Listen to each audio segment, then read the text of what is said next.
Dragi prijatelji, srećan vam svi ovi zgusnuti praznici. Evo nas na početku jedne nove okrugle godine. Kažu da će ova 2020. biti anđelska, krilata godina. Sa ogromnim potencijalom za dobre promjene. Za koga? Iskoristimo to pametno. Ostavio još jedan video snimljen na Jedrenjaku da se objavi, ali ovo ne može više da čeka.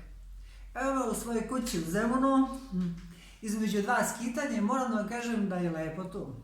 Ušuškaš se u kuću u kojoj si rođen, spavaš u sobi u kojoj si se rodio. Sve je tako udobno i meko.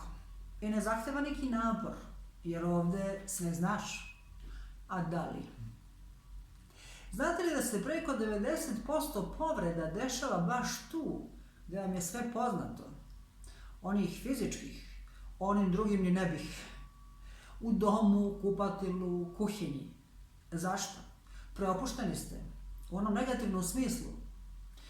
Tu su na sceni dve suprotstavljene sile. S jedne strane, već opisano od jednog od prošlogodišnjih videa, amigdale, žlezde u našem mozgu koja se nalazi za očiju. I čija je osnovna funkcija da nas drže u status quo, da se ništa ne talasa, da se ništa ne menja. I s druge strane naše duše, koja ima suštinsku želju da učini nešto veliko. Većina nas misli da je comfort zone i safe zone, što ona nikad nije.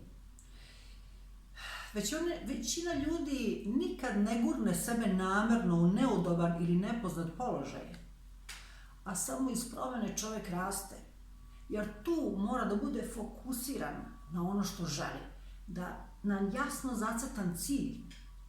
Rijetki shvataju da ako to sami ne urade, život sam će ih gurnuti sa litice. Kao dobra majka orao svog ptića za njegovu dobrobit da bi poletao. Koliko nas stoji na ivici i ne usuđuje se da poleti, jer vidi druge koji su se razbili o stenje, jer znaju da je bolilo kad su ranije padali. Aj, brate, ko će sad da uči da maši krilima? Ova godina će biti anđelska i krilata za vas, one hrabre koji su se odvažili sa puno poverenja u život i vere u sebe, kao ekstenzije Boga samog, da se otisnete sa ivice i poletite u smeru koji ste davno zaželeli. U nova znanja, u nove lepote, a ova, sa svim preduslovima fantastična godina, da će vam dodati vetar u krila ili krila sama. Sedite, podvucite crtu. Vidite šta ste ostvarili u prethodnoj, na čemu ste zahvali što vam je došlo u život i iskreno čestitajte sebi na uspehu, jer sigurno ste bar nešto lepo ostvarili.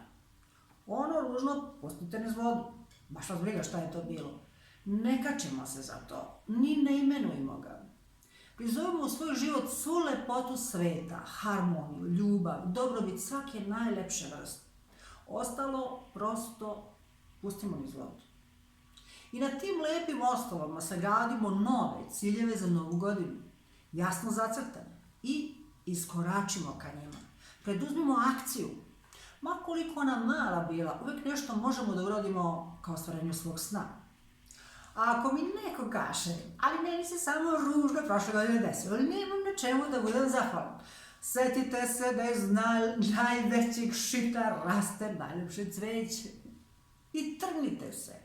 Naravno da ne mora tim putem da se ide, ali ako se već desilo, znajte da je to samo podsticaj vaše duše da rastete. I ubuduće je čujte. Pre nego što mora da vas ošamari i trgne vas ona. Najčešće vam time pokazuje da niste na pravom putu, da ste skrenuli na utaban put većine, da ste smorili nju i sebe pokušajmo da se uklopite u kalupe drugih. I da treba da se zagledate u svoju dušu i pitate šta ona to zaista suštinski hoće za vas. A ona uvek hoće nešto najlepše, kao i svaka majka za svoje dete, jer ona to jeste. Svako od nas je došao sa mnogo većim potencijalom u sebi nego što i sluti. Da. I moj prodavac na pijaci, i tvoji berberi, i kuvarica, i kasirka u samoposluzi, i ti, da, baš ti. Kog od nas? Svako od nas je tu da bi otkrio misiju svoje duše, da bi učinio nešto za dobrobit čovečanstva u celini. Pa ne mislite valjda da ste potpisali ugovor sa samim sobom pred dolaska ili tražili od Boga daj mi da jedem, pijem, spavam, radim, ponekad slavim i tako u krug. A naravno da ne. I budite zahvalni. Imate oči da gledate, pluća da dišete, dušu, tu divnu dušu da sledite i ruke da grlite, usne da ljubite i ljubite. I Boga koji nam je ničim izazovno sve to darovao i život sam. Ljudi, svi smo mi delići Boga, ćelije, atomi u njegovom telu, zvezdana deca. Ponašamo se u skladu sa tim. Moćni smo. Kreirajmo te naše živote onako kako mi želimo. Suštinski mi, a ne neko drugi. Sve će vam svi ovi izgusnuti praznici, dragi prijatelji, i Božić, i Nova godina, kad god ih i gde god ih slavili. Srećno vam rođenje i vas samih, novih, zdravih, uspešnih, kreativnih, ljubavnih, zvezdanih. Srećno vam cela nova i beričata godina i sve naredne, do beskrajno,